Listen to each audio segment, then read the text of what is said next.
இன்றைக்கி நம்ம முள்ளங்கி முட்டை பொரியல் தான் பார்க்க போகிறோம். இது சாம்பார், காரக்குழம்பு, ரசத்துக்கு மதியானத்துக்கு ஏற்ற சைடிஷ்.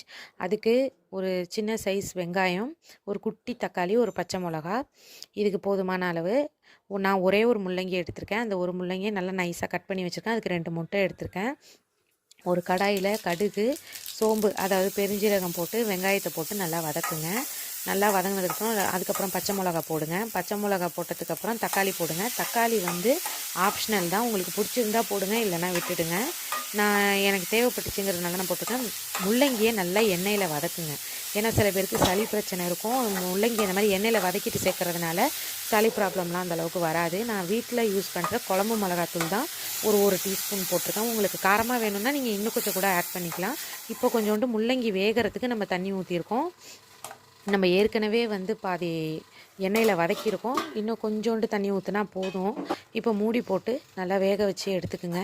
அது கொஞ்சம் வெந்ததுக்கப்புறம் கொஞ்சம் தண்ணி லைட்டாக இருக்கும் போதே முட்டையை உடச்சி அதில் ஊற்றிடுங்க. அடுத்தது மஞ்சத்தூள் போட்டு நல்லா வதக்குங்க.